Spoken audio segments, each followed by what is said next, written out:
Okay. Hello, my name's Coen, and I'm CTO and co-founder of Popbasic. We're a vertically integrated fashion brand for women. To give you a quick rundown of what we do, we create three pieces of clothing and accessories that we sell as a set each month. We call these micro collections. And you're probably wondering on what authority I have to speak about women's fashion. None, actually. The fashion side is taken care of by my co-founder, Madeline. So, yeah, she takes care of the fashion side of the business. And the original idea started from her need to rebuild her wardrobe. So where do I fit in? I'm a software engineer, and I previously ran a company in Australia that built learning management systems. So I guess as a software engineer, I have a different take on what it takes to, or a different take on building a fashion brand. So we iterate very quickly, and we double down on what works. So unlike most fashion brands that release a collection every 6 months, we do it every month. So these small iterations allow us to improve quickly, and it basically we have a quick feedback loop. So I'm going to talk to you today about how we went from an idea to shipping products to the end consumer in 80 days, and then the problems we encountered and how we overcome them. And I'll also go on about other problems we've had since then. So the first thing we needed was a product. Unfortunately, neither of us had any manufacturing experience, but of course that didn't stop us. We contacted over 150 different factories in China, Vietnam, Spain, and Korea. And then we narrowed that down to about 6. So some attributes we looked for when talking to these factories was English ability, response time, sample quality, turnaround time for when we want to order something and how long it takes them to produce, and then a willingness to solve problems rather than just saying no. They've got to, it helps if they're willing to go the extra mile. So why did we come to America? By the way, I'm from Australia, if you didn't already pick that up. So shipping costs, shipping from the USA to Australia is actually comparable to shipping inside of Australia. So we can ship via USPS anywhere in the world for $17 with tracking and only lose 1% of parcels. And as a bonus, if we ship from the USA, we can also ship inside USA cheaper as well.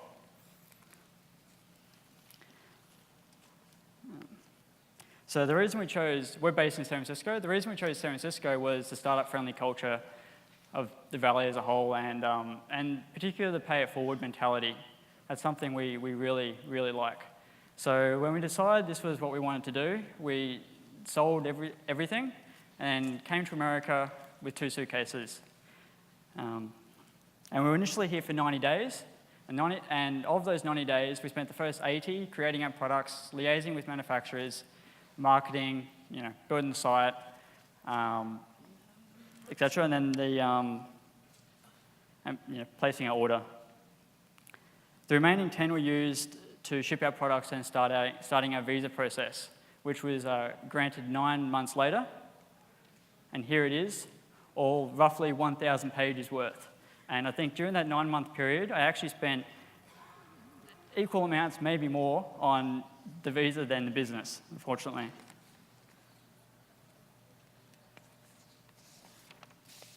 So our biggest concern when starting Popbasic was, are we building something people want? And before you can answer that question, you have to find some customers to test this on, to test your service on. Luckily, we had another community that we had built called Wiki Fashion. So we had a mailing list of fashion bloggers who were able to contact and talk about Popbasic. That got us our initial bump. When it comes to marketing the product itself, as an outsider looking into e-commerce companies, something that bothered me was the product pages, or even the site as a whole, they're very stark, they're very stale, and the product pages focus too much on the physical attributes of the items, of the merchandise. So they treat the product page like a virtual clothes rack, when really the product page is your best chance to market the product and probably your last chance to market the product to that customer. Sorry, hang on a second.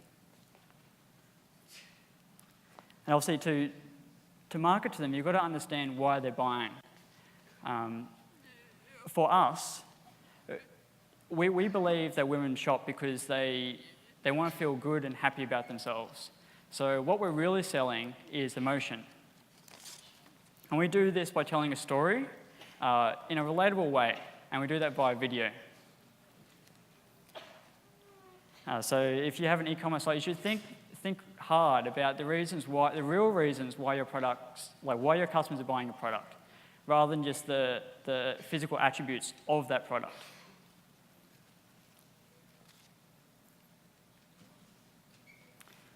So once we started, we launched Popbasic on day 80 of our 90-day stay in America, and then the remaining 10 days we made $6,000 in revenue. This was enough for us to know that something was here. Unfortunately, we then had to go back to Australia.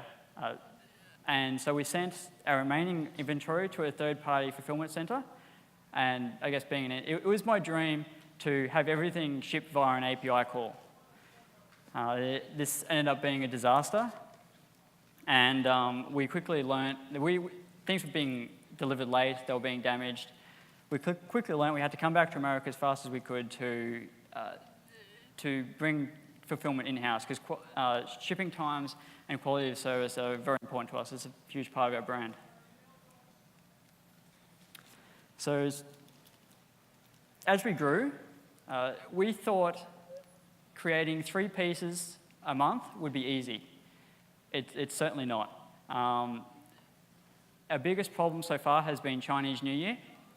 So, yes, a few people laughing. So if you've done manufacturing in China, the deal is factories close down for a month at the end of January. But also leading up to that, the Chinese New Year, they get very busy. So the period of September to March, we have to be very organized to make sure that we keep on our monthly release cycle. So we learnt this the hard way when working with a larger factory in China last year. We were very excited about working with this factory. They were very excited to work with this factory.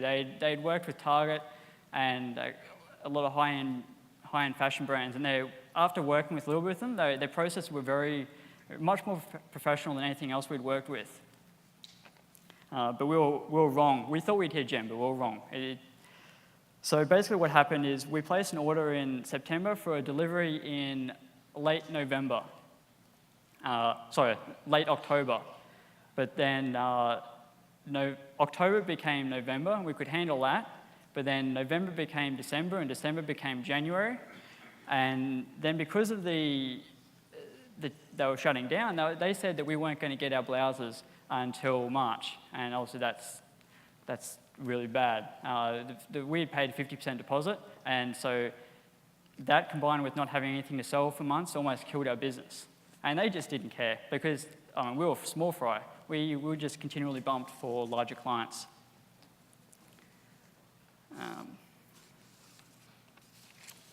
So eventually we found another factory willing to produce our blouses, but eventually we found another factory willing to produce our blouses, but the original factory wouldn't release our fabric until we paid full price. So we were effectively blackmailed. It was cheaper for us to pay full price to the original factory, then get another factory to manufacture it, than buy the fabric again.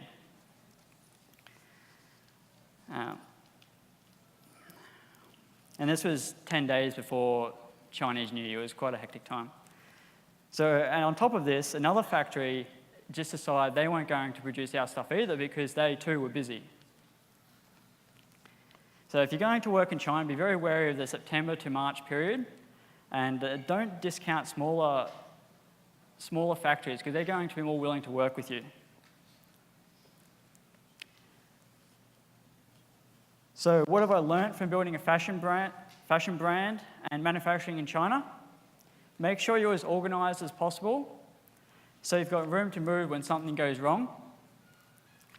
Build relationships with your factories. Talk to them every day. Ask them about their families, about vacations, that kind of thing. And when it comes to marketing, make sure you understand the real reasons why people are going to buy your product. And again, be prepared for the unexpected. You have to have the attitude that no problem is too big to solve, because stuff will go wrong all the time. So, thank you.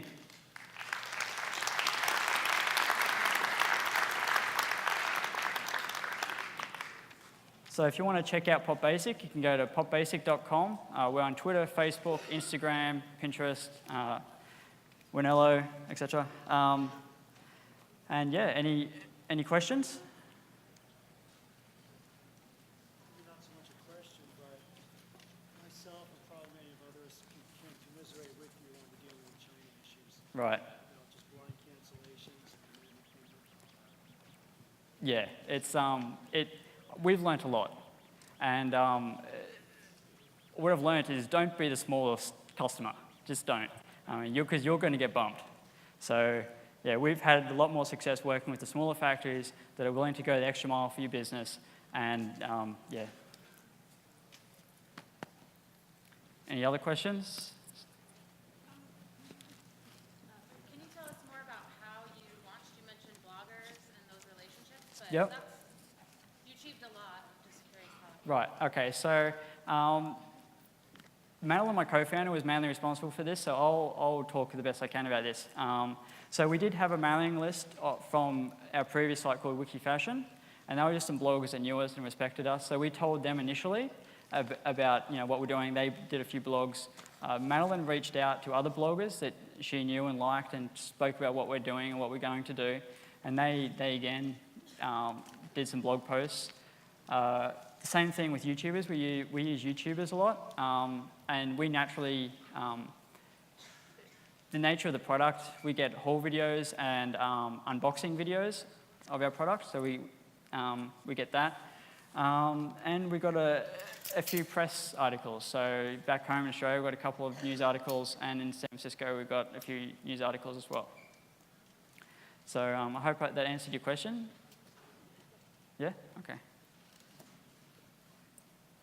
What were some of the technology challenges for you besides the So technology as in software particularly, or? building the website, the back Okay.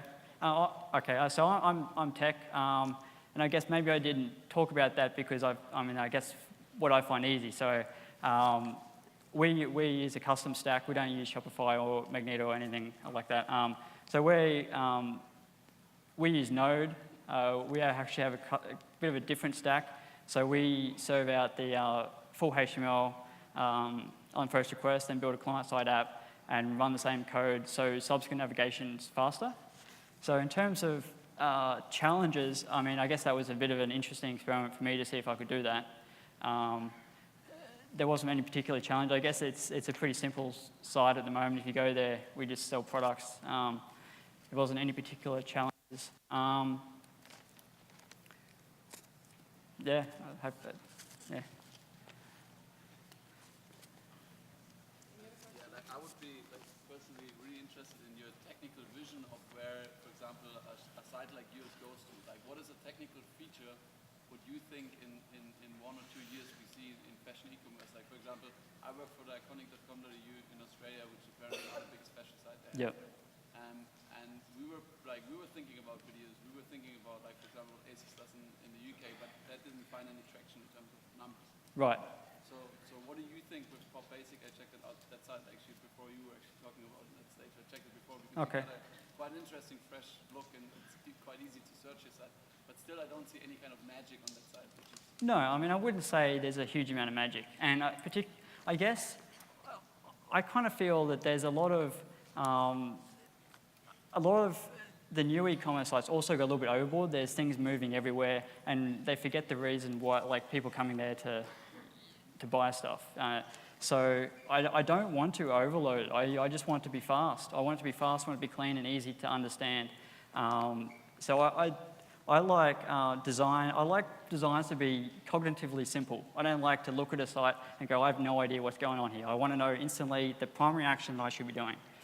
So in terms of, that's my thoughts on that. In terms of what can happen in the future, as Popbasic's designed, it's educational. So something that bothers me as a mobile consumer back home, we have mobile penetration that's just as big as the US, but e-commerce is minuscule. It's like we don't shop online as much as US.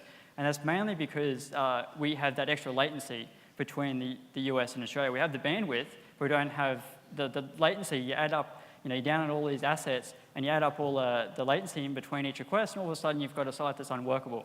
So something that's, this is again why I built the site Popbasic the way what I did. So it's educational, plus we can then fast initial response, and then we can boot a client-side app on the front end so that mobile response is quick. And in terms of video, yeah, you guys should use video. Video is great.